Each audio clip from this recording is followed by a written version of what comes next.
Jacques Cardoz. À 7h33, la question du jour, les étudiants sont-ils majoritairement dans la précarité aujourd'hui? C'est ce que sous-entend une étude de l'UNEF. Le syndicat étudiant explique que le coût de la vie étudiante en 2026 a augmenté de plus de 35% depuis l'élection d'Emmanuel Macron en 2017. C'est énorme et on en parle avec vous, Florian Ripper. Vous êtes directeur général et cofondateur de StudHelp, une association qui accompagne 20 000 étudiants pour un avenir sans précarité. Bonjour Florian Ripper, merci d'être avec nous. Bonjour. Alors je vais me faire l'avocat du diable tout de suite. Est-ce que cette étude n'est pas un peu catastrophiste ? Complètement, et on a créé notre association StudHelp en 2021 en pleine sortie de confinement.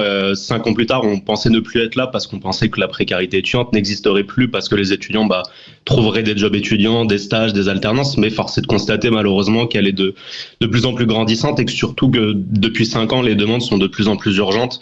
À l'époque, on avait des demandes qui étaient que sur de l'aide alimentaire et comme le montre le sondage de l'UNEF, aujourd'hui, c'est des demandes qui sont sur le logement, sur la santé mentale, sur l'isolement des étudiants.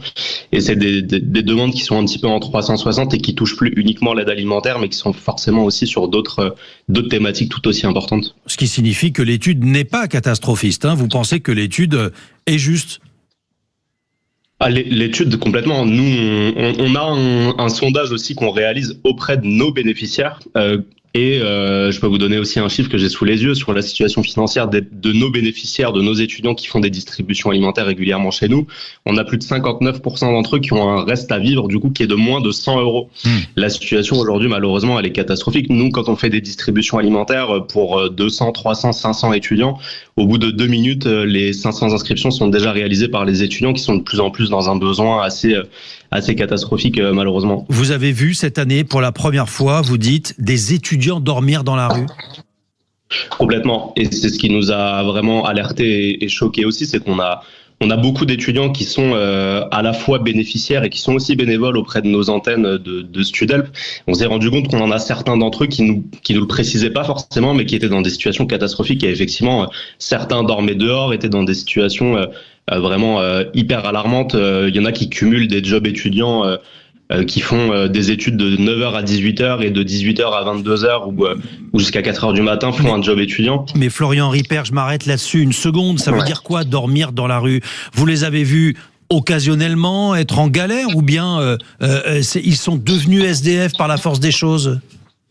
On en a qui sont vraiment devenus SDF par la force des choses. On a déjà reçu des demandes d'étudiants sur nos pages Instagram, même sur mon numéro personnel, par le bouche à oreille d'étudiants qui sont venus vers moi en me disant « Écoute, je dors dehors ce soir, j'ai aucune solution, est-ce que vous pouvez m'aider ?»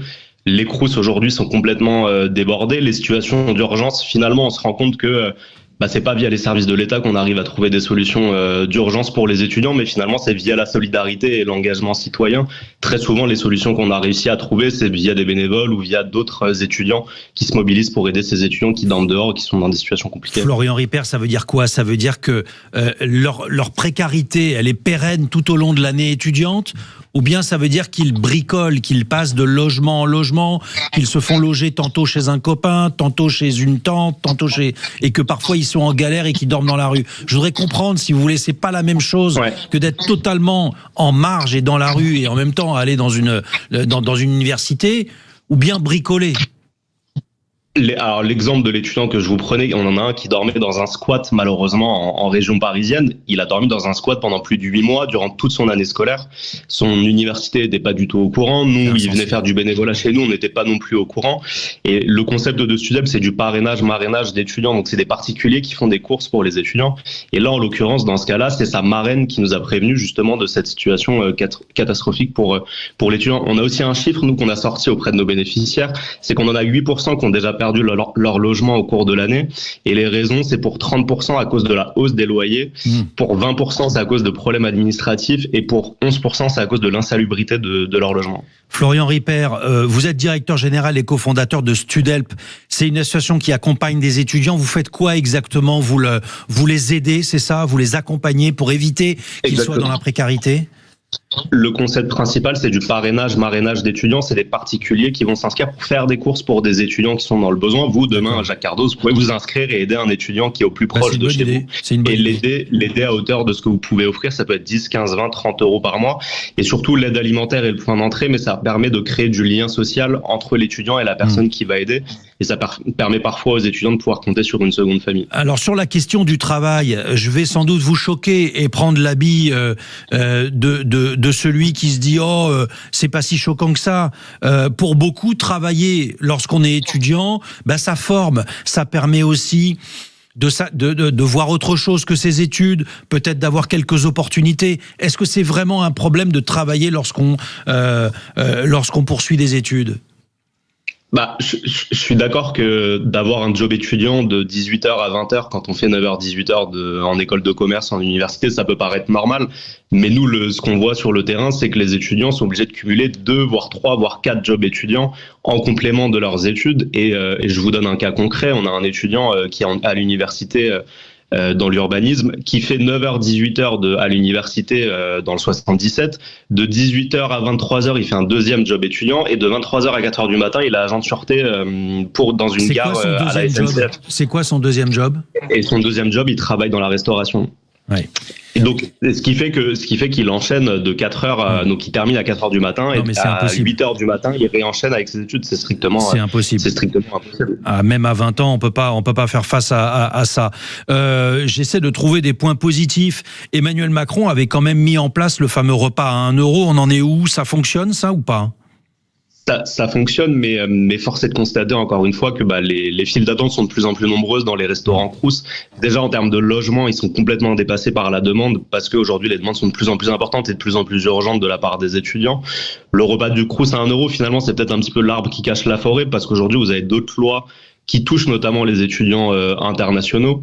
Aujourd'hui, il y a les frais de scolarité à l'université qui ont été augmentés, les APL sont retirés ou vont être retirés pour les étudiants hors UE. C'est déjà ces étudiants qui sont dans une situation catastrophique et très urgente. Donc finalement, on se rend compte que peut-être les repas du Crous à 1 euro, c'est une très belle avancée, mais finalement, c'est peut-être l'arbre qui cache la forêt. Ouais, Florian Ripert, c'est ma dernière question qui permet peut-être de prendre un peu de hauteur. Est-ce qu'on n'a pas trop de jeunes qui poursuivent des études hautement qualifiées avec des formations qui durent maintenant grosso modo entre 5 et 7 ans, au détriment de métiers manuels qui permettraient de gagner un peu plus rapidement sa vie, de moins s'endetter, d'être plus ancré dans la société ? Qu'est-ce que vous pensez de cela ? Je pense pas être le bon exemple pour le coup, puisque quand j'ai terminé mon baccalauréat, on a voulu justement m'envoyer vers des métiers manuels. Je me suis forcé à y aller en école de commerce, à faire de l'alternance et à être sur le terrain justement. Et c'est ce qui m'a permis d'avoir de la théorie, mais aussi de la pratique sur le terrain avec l'alternance. Et aujourd'hui, si j'avais écouté justement la conseillère d'orientation, je pense pas que j'aurais créé Studelp et qu'on aurait pu aider des milliers d'étudiants. Indépendamment de votre cas personnel. Je pense que ça peut être effectivement une bonne voie pour certains étudiants. On en a qui arrivent complètement à réussir, mais on en a quand même encore beaucoup qui décrochent dans ces métiers manuels aussi. Et il y a beaucoup d'études de l'APEC et d'autres gros acteurs aussi qui le montrent. L'alternance était une possibilité et peut-être qu'on en a trop fait autour de l'alternance aussi aujourd'hui, parce que l'alternance permet aux étudiants de pas payer l'école, de pouvoir trouver un emploi rapidement, de pouvoir être rémunéré. Mais finalement, on se rend compte qu'il y a beaucoup plus de demandes d'étudiants que d'offres d'alternance aujourd'hui pour les étudiants. Donc voilà. Merci beaucoup Florian Ripert, directeur général et cofondateur de Studelp, de nous avoir éclairé sur ce sujet.